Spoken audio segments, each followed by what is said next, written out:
Selamat pagi anak-anak, salam sehat.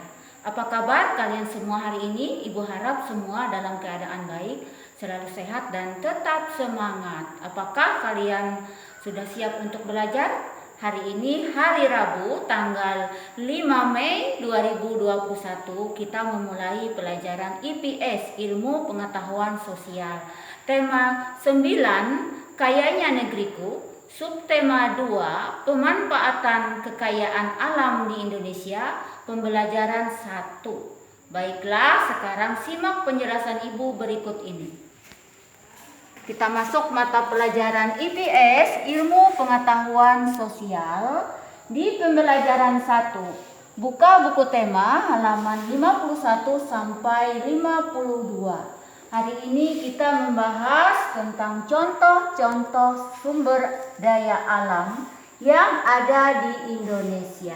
Ibu jelaskan, bangsa-bangsa Indonesia adalah bangsa yang dikaruniai sumber daya alam yang sangat banyak atau melimpah dan beragam atau bermacam-macam. Setiap daerah memiliki kekhasan sumber daya alamnya masing-masing. Ibu jelaskan, sumber daya alam di Indonesia tersebar dari Sabang sampai Merauke.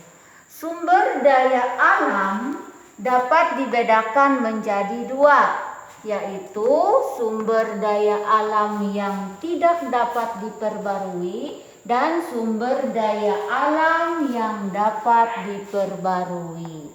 Ibu berikan contoh jenis sumber daya alam yang tidak dapat diperbarui. Ibu jelaskan, sumber daya alam yang tidak dapat diperbarui adalah sumber daya alam yang tidak dapat dihasilkan lagi setelah kita menggunakannya. Dan sumber daya alam ini memiliki jumlah yang terbatas. Berikut contohnya adalah yang pertama sumber daya alam bukan logam, yang kedua sumber daya alam logam, dan yang ketiga sumber daya alam industri. Yang pertama sumber daya alam bukan logam, contohnya aspal, batu bara, dan minyak bumi. Yang kedua sumber daya alam logam, contohnya emas, perak, mangan, nikel, pasir besi, platina, timbal, dan timah.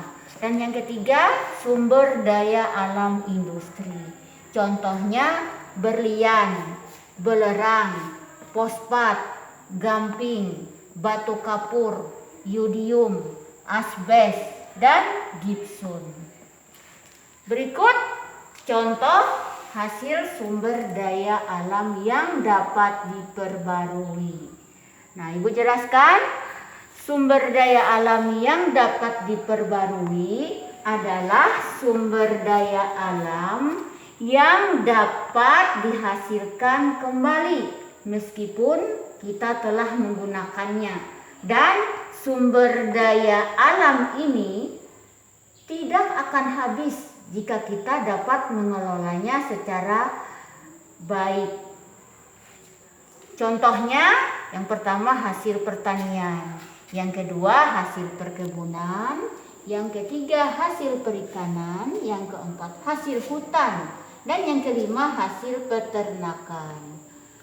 Hasil yang pertama hasil pertanian. Contohnya adalah jagung, padi, kacang kedelai, gandum, dan cabai. Selanjutnya yang kedua hasil perkebunan. Contohnya kelapa sawit, karet, tebu, teh, dan kopi. Yang ketiga hasil perikanan. Contohnya ikan, udang, cumi-cumi, kepiting, dan teripang. Selanjutnya yang keempat, hasil hutan. Contohnya cendana, getah damar, rotan, mahoni, dan jati. Dan yang terakhir yang kelima, hasil peternakan. Contohnya daging sapi, daging kambing, telur dan daging ayam, telur dan daging bebek, dan susu kambing dan susu sapi. Demikian penjelasan Ibu mata pelajaran IPS Ilmu Pengetahuan Sosial di pembelajaran 1 tentang contoh-contoh sumber daya alam yang ada di Indonesia. Semoga pembelajaran ini bermanfaat.